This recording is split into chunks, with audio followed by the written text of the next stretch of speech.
abusiafo eche obi amobi akwa aba e de ba Clination TV so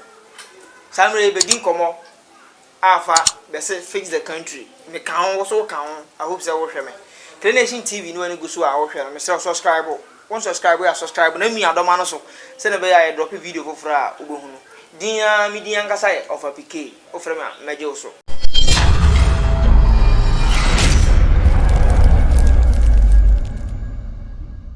Okay, abusuan da ase se wanya mere na ye twa ye ho na asan ba ene me bra e wo fi ha e bedin komo aba fix the country also wadwen kire ne sen fa comments bi gu ase bro e san mo akwa aba so me bra I hope say nyame adom bia boko nyame adom bia boko e da nyame ase last week ye share the din komo aba ka wa ebisi aboa ye man ye ka say ye beka bibi afa fix the country on the say share now fix the country I hope say wo tie say first me bisa on na isi aso be wo be hu ne ye kwaso Ghana yes fix the country this is fix your attitude what den kire kakra e wo ne se okay yo we dey mechia watiefo o ma mo hwe Clination TV bia no de menchia kese de mamo me say say da ne da ina no mo modern na mo so mo hwe Clination TV na mo hwe na nkwahiri na ne a onya bi hwe bi aso anya bi ahwe yo menu ameda wase ene okwohyen obisa me for face the country no eno kre ye wo no hwan na yete face the country campaign for epeso mo ye kire kakra ese nsem e ba kakra ena ekoyem sem bebre but ye wo akwantu mo de obi afoaso face the country no obi afoaso ye ba enti mi akasa so me foaso okay this year business fix your attitude fix the country until they say you fix the attitude akwan be na ye be fa so okay ebe ani je say e betima fix your country no say ya we dey fix the attitude no so because man for be so almost say you fix the attitude the attitude no any kan jwa jonja kakra about fix the attitude before you fix the country no so I won say e ko bia ye de mra na ye adwuma sir enti kura ye mfa mra anya adwuma no kuro no na ese kuro no enye kuro okay say enye kuro kura mra ni mu no obi aye ne ope na so wo ye ne ope wo ye ne ope nso a enya de a obetima ye dai kuro betima afa na ntoma pa ye afira dabi na si anytime ti aka memma mechew ne mebebre ye wakwantum yehu ye ni se yehu na ye nim nso ye betima ka bi so a che impekifo wala bo kakra so okay na say about fix the country na nti bo kakra so na good ni o mu ni say on say kura mra wo mu no say menum nsuo wiye na mkura bottle ya ensese mre to abonten mra na kire sa se emfanto abonten mento ntwene na se me yaso odin na mto twene so a emra ni mbedi fi se kuro no ye yi nipa all the time de car ni motos ennem o check se bibia da pepepe eno ne ye mra a o mahye enti se kuro bia nso no asodefo wom enti Ghana ha ye kan se efie bia mensa ewom se mensa wo efie bia mu a ka hu se asodefo so ewo kuro bia mu so ti ase enti no se me so no menum ade wei no ewo abonten na se manfa nto fom a na emra wo wahye se ma menfa nto fom na omra wahye no menhye mra ne ma ne nkyekere me na ese wo so ye wasede enti a wo pese wo kire me se ma menfa nto fom no wasede no waya na wasede no a ese wo ye se ne be ya meso menum ma menfa nto fom ne se meso me hu a meso wodi dasbi basisi abonten kona so brono bia kona so say street so a ebisisi wo enti se memenum a metukoma nim be 1 meter na say some 500 meters and 600 meters kra no a that's been si wa me de betum enti eno no se metutu fom na so obekye a eno no man fix me ho man fix your attitude no my attitude no man fix enti emra no a ewo man no bia ntimi ne me yeden edi but okay say fix your attitude na se me no manu adi we awie na bia manantia be 1 kilometer 2 kilometers 3 kilometers bibia ni wa se me tumu a me gya to fom enti eno wonti me ka che se man fix my attitude no wo mom no wan fix emra no a esa wo ye no wo mom no wan fix na che sa wo di bibi be si ho a nka me de betum ba bibia ni wo ma nante ya mintimi nkita esa me so me gya me drop me to twene nti attitude fixing no yen hwe how a abrochire asetena ba fix the attitude na yen fan compare Ghana I hope say difference na ewu ma yen hu bibi kakra okay difference o bi ni match no difference o no nti abrochire ni bia no so oba Ghana na so to as water oto sebe kwadukura no so odi wia obohu se ekuta no obe kura de shane bag sa me meta de shembotom so ti ase bohu se ekuta no ebe kuta na che ebia later on na obehu se ebia wagya to ne kam anase wabre wagya to baabi no okọ eno kra baabi obegya to obehwe se no deserve so wode to wuram baabi no oni wagya to ba onfa ntu kwan mu sa abroche ni bia ni obeye sa de no because emra no oni mra no ana emra no so oni se edi no so a ye meba no punishment sa but so be so wahunu how Ghana for yesu bara city eno na che se empenimfo no na emwa oman no eno na che se empenimfo no omon fix omo ho se yen fix attitude omo na ese omo lika fix omo first ansa na koma be kan ye die so ti ase sanso empenimfo no kwara be so be fix omo ho no bi ni mene e bi ni se mama ka we nsa na fa constitution aba later ansa na wo dia aba later okay ne wo mu ni se ni omo ne ese omo fix ni se ne makin ya omo pe deadlines nsisi wo omo mamra nya adwuma ya se car men ko speed police be chew ento ko speed police nso we den obe chew so ti ase ye kuro mentem kwan waye kama one way man fa one way so enti kwan ne ye a wo no wo one way ni a o me fa so because be o fa no kwan a ho so ye enti o me fa so nti impenfo na eso mo fix o ma tutu fair before tima say ye nya timanfo ba before o mo wase no a mo so betima bo amakro na peja okay abusiafo ye da se wanya mere o hwe Clay Nation TV misira won subscribe ya subscribe won share ya share fa comment bi du ase mi din ya e of apike mpatro kasa anya American e bono kasa na American sa won ti ase ya me bunini ntira me kan bono sign they say ya can fix your attitude they say you can fix the country indeed fix the country no bro I hope say fix the country yan kwa no so eno so wo opinion kakra wo ho kwan e be fa so e be fix the country no ene mene yo atifo we dey mechia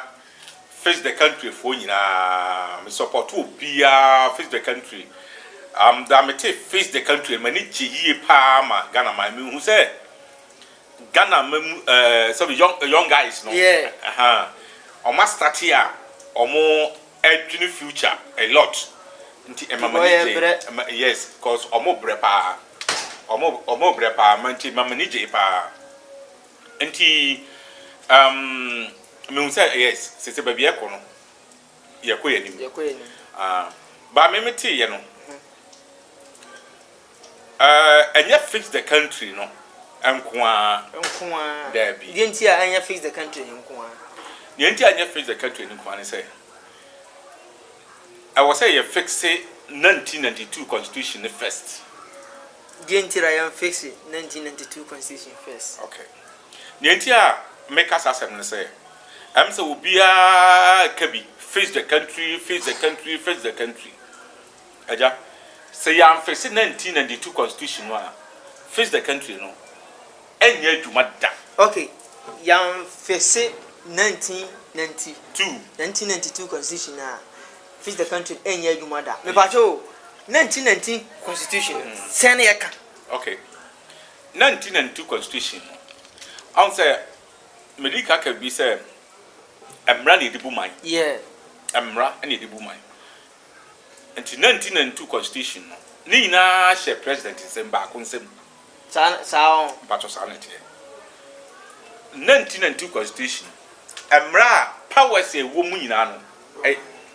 wo one president nsem on na yi IGP on na yi electoral commissioner on na yi CID boss BNI boss soldier penny Supreme Court judges penny no SFN say Chief Justice on the you know on the what say attorney general a Ghana for lawyer penny I what the whole Ghana on a say you know so and he said me fix me country face the country you go so yen face the country na say o man penny I was what is so a pie attorney general chief justice a police commander na sa case bi yaba ne ya che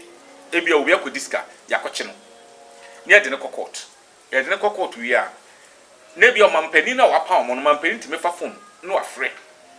e bia penny ba ko chief justice ana say ada penny a oda sa ba bia case ni si ya no chale me pa wo ti case no me ni pa no case no di ni say ya on na pa no enti ni ote judge na ote asem no so no ontimi ka se wo so neti ni o man pani kae no eno a na be fa ho eden adi aja asem manaka yam for example hwe honorable kan Japan wodidi a judge for atem na atem di die mu no na e wo say normally no as emra mu no na wo say honorable kan Japan e mrani ni di no dem so na but endam say party binti ye di asem no nwan ya ene wa free ona free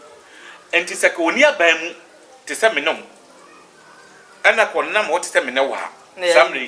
samre ka menom ke dem ka di ana kura nya bindi si nya bindi enti omo ye face the country no I support them but omo me enforce omo me demonstration kese pa ni change 1992 constitution ansa na face the country na dem aba na si entima change 1992 constitution say ye ma president bia empai ayi sabi mpinfo mu da court ano ayi adwuma kese bia no e wo man mu na say police for beto aba ayi police pani omo nye mampanyini be yi soja ni ye beto aba yi soja ni pani data commissioner yen ye beto aba yi no eba chief justice yen ye beto omo judge for na beto aba yi omo ni ade a na se ye chi no obi di wo court so wadi oban omani sika ana se wadi why wokokum ni pa bi wakobu obi na se ye de no court a mampani ni to me e wo chief justice nsem se on friend ka che se si anasisi se IGP so a mampani ntimi nya sa to me no emfred because independent but say Ghana na e wo no sa chief justice IGP letter commissioner Biana boss national security omunyina sha mampanisa nti do beka no anu no muti ye ni sei no enti amaska di na doso ana ma nipakum na doso and because ana ma bonen so doso enti face the country for no momie nyina so waka ni engesi 1992 constitution ansa na etimi change 1992 constitution na and the face the country na etima ye adwuma by yentimen change samra no na ekata face the country entimi nya adwuma da maybe say support to face the country pa 100% but me dadwe no ho a no say constitution na attack sa enti constitution ya mbu constitution na entimi fix there be the constitution miya sort ye miya yen atechire yen enti ya fix country no kwa no enye yie because me face the country no face the country me me part but can I say wo so wo de ba no wo ba mu wadi ye do court no sabi o bibinti ya fa kontinu ase ni ejao ses kan no kese ko de ye ebi akumas kwan ayi sunwan kwan ni free scan wodi free akopema scan ashi and to send us a message just face the country a that's MYA but yenye demonstration yen to this change 1992 constitution yen change no say ya change 1992 constitution no face the country no to aso I want the perfect I am face the country be unity so na make I say I want to face the country no I bet to aso straight on so ti ase obi kwa enye demo for face the country bi and no I bet to aso automatic because kadie bi amam na we am mpanyan timi nka say we not pointing we no case we aba no manchi we ntum ja na mani ko fi jaman ko fi ya we you say inti say affect that constitution ni we dia djuma ko bi e de no ho odi no ho djuma ko we de no ho we de no ho tu ye kita na ono ane power na de so obi ni be ka say sa ka we nya accident mama nche driver sa nya we nya accident mo kwa che driver sa emwa sort ya say hwe enam say omampani no wo sa to mini yanti no IGP what this 60 years normally ye mra na chese wo this 60 years for retirement but omampani no on na wo to me was what side 2 years minimum and so make us say obi so tamaso eti eche tamaso aka say obi di IGP no a ono kwa bia ko betima ye adwuma sene IGP o so no enam tamampani wo to me nti no was no me ma nko side 2 years ka ho enti e pasa no a police for no a ono mo no mo ye adwuma no obi abuofu ana wota akire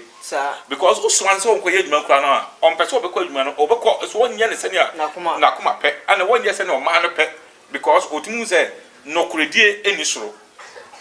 nti ese ono so dey wo ko ba bia no wo twesa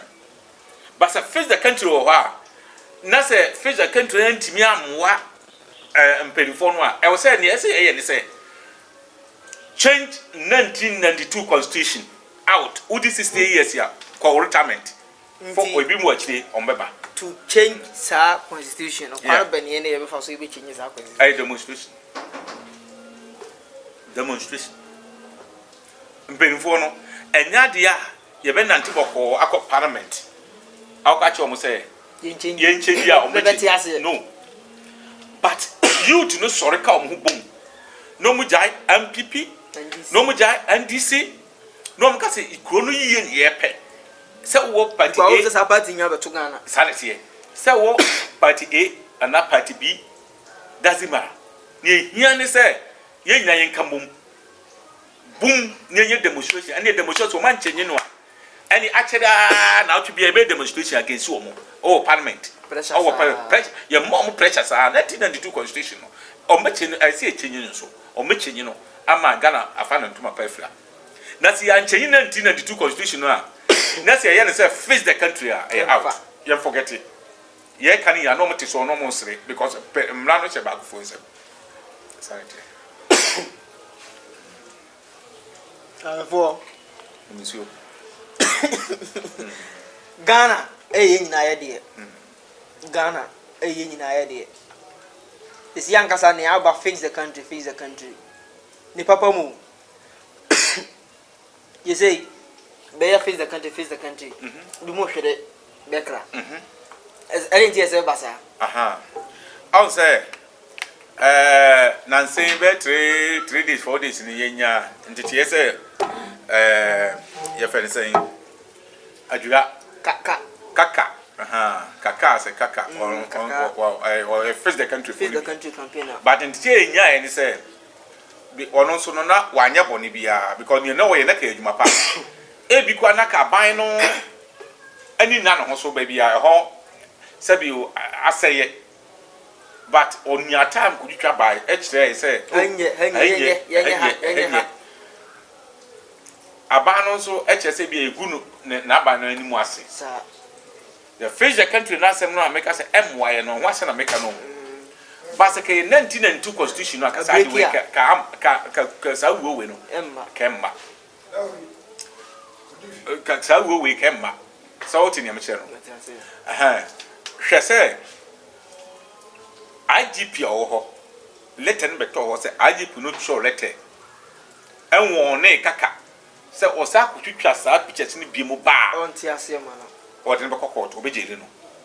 nso Ghana ye nyina ye de nso Ghana no nyina ye de wo hye IGP no o hye obi ase nipa kron se mani enti nipa kron na epushi no se ma ye kaka ne sei ana o de ye isa de no because IGP no so ko ye fa odi no ho se be wo ye adwuma se fa hodie adwuma no wo ya enkam ye sure se ko betwa talent na koma nya IGP ayi inspector no awo inspector wo ayi adwura no se ko wo no fa hodie a enko won toilet enfa makaka ne sa letter no na sa letter no free baby e free letter no force bi meme hu se madwen chem se force bi no ma ho twa sa letter no enti me de face the country no but the ebema Ghana to training in and say change 1992 constitution and ye yanchinyi a forget to face the country abusia face the country ebeba so ye change 1992 constitution na Ghana enkonanim be Ghana ye nyina de Ghana nya ba akofo de te si ankasa face the country we so kan bi kura ho ye hi enso Ghana nya obi property wotima we Ghana ni wotima we Ghana ni eze Captain Smart mo ho ye hi Abraham Bemboshe ho ye hi King Jonas ho ye hi Kevin Taylor ho ye hi ukokan besise ukokan besise bro ye interview ba we ye ni asa no kan twato kra de a kire ba ba hwe nyina atiefo we de ne meka a kire ya ye wo akwantum na anase omo o my Ghana mu me kakra me wa metimi ne mwache and say face the country no a very very nice a very good that's so face the country no emwa Ghana sani ya sebi mpredua say ya mpenifo no sebi aso den kakra e wo mafam sebi nyame say ane asisie kakra e wo mafam pesa menkumi nya kakra e wo mafam so ho enunti no face the country no entime muayen nye betima boye pa aye constitution ye breaking 1992 constitution no se betimi so a say youth ni amokam hobom ne ye demonstration every week bia ye kan hobom ne ye demonstration what demonstration every week we dey call parliament here o metie because o mo no so ye dey do so parliament here o mo 275 pe omo no so nchen town ba na Dubai obeyi ministers be 125 ay say o mo ko ka hokra no a o mo nu Kuruba akufo die ntine e say etimi masa nipa kakre kwan na o mo die sika basa o mo wi a ya kwan e nam so enye yesu e ka no enye bibia enye o man mu ha ne ye tikrom ha because of penny ba kukura 2 million nyina nti on na appointe sabio the ministers ene ne mpanifo a omno omobu man no nti no so omo ye bone mpo a ye ntimi nka ho asem so ti ase na ye ja maraka na etika no ana eko da bi hwe me kan twato 1999 ne wo German military minister bi ne fen shopping 1999 ne ana obaso yes ana obaso na me ka story bi a kiro omo diminity for ntu kwan a ne omo ba omo nya bonus from print air ticket yeah me se me bagana every 6 months and as every 3 months bi me bagana na me kwa na se me de kelem na kwa omo kelem for mama a year omo a year one flight in and out free antina odo mutu kwan a eboa no ama obenya na a military for no wo sika bi a ye de ama omo for ticket oyibi ko one the girlfriend called Spain Mallorca for holidays for 1 week emra ye hu say abani sika ni bi no yi de koye no enru ahi bia o woti Mallorca hotel ho na let free Germany ko to an say ye na di wonka ho a say obeba nso oba ma omma wa accept omma kra wo military ho onko ni fie simple ye yi na di because won share aban no ana minister no won share ban bi ase enya ayi ye friend say obi na appointing no wo mu ankasa na appointing hu say ade we no eye nipa obi tima ye adwuma na appointing no so oba no wanya adwuma na ye say you fi last 3-4 years ni in Germany your president ansa your chancellor ansa na chancellor ba chancellor na ye Angela yeah and a president so ho pa na president dina akonfisi me kan say na ne oho dada no me mamu Ghana fo me mamu story bi na matie ni ye aho na mo say 1992 constitution no se yi free e man mu a ye man mu so ebeboa ye pa ye suma no ama no tu kwan nti okọ e na damfo hotel ana okọ sue ye nti o wie ni program a oba na okọ dae aho ma de chi ye ade chi ye no ana na damfo de be na ye de eche no enti ewo mu a be som years 1 year 2 3 years ana omo fifi mu akon say na okọ ha no kwa wantuaka because ke bia obi ye free account bia no say e wo say e different e wo say mu na wo ye den ko ho abra wantua tie omo fra no busa no so madam for we na ma me hotel me dada dey into the chairman omatu no 200 euros say 250 say 200 euros into omatu president no every ade so say na dam for ti mama no hotel amana da free ha one so one the whole Germany president say na dam for so hia contract na dam for so a businessman so one so hia contract o ba nche be hunu ha obetima boa no kwan bi so amana nya enti yetu no enke omode ni tum ko je nyame nko a nko demu so ti ase enti yem fan say ye ho kire o man mu na nado ka say yen so yem yetam yi ani ade na o man mu ayeden so ti ase I be last month wo fa pray one hour aye 15,000 pounds o de ba Ghana sika mu a ayi your friend say dollar mu aye $22,000 hour kan na no metie ni minister bi o say otina o pray na very nice otimi dware wo soro entitama ko o dware no e wo soro no na Ghana for so twere te wo ase ha o dware yi ko o dware wi a o besi form no o ba na ka letter no ye de atoa no enko ka Jubilee House ka fanya wo no enko wansi wo ko di face street ke letter toa no but krono ehyenensa the 2 minutes na bibia ehyenensa uko army fo a control police o control bibia court fo o control ndi wono asem bia no o do kwa court o control police fo o control bia wona bia na o control national security o na control nipa ba ko adai enti bede bone ntimi nkoso enti se bone koso na ye ni minister ni bia no won ka sa asem no case na be die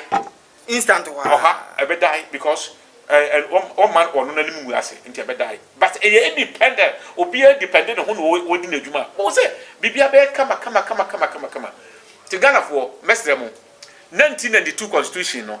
freeze the country for mumien fine no mum anya adwuma mumien demonstration tia 1992 constitution no ye break no up ye break ni wi a nya ka bia no freeze the country no abeto aso fe ama e dia tundia ma o man that's it. We be asked so we say we talk about the fix the country. You be fix the country na say cause 1992 constitution no. You breaking no. You break it I won't say fix the country need you na Ghana free forever na ba. You go Ghana na kwa nkroma ka say beloved country is free forever na say you free sir. There be. I think pa intino you break it sir constitution na Ghana you free. We be asked so we Nation TV. Bye bye. Sir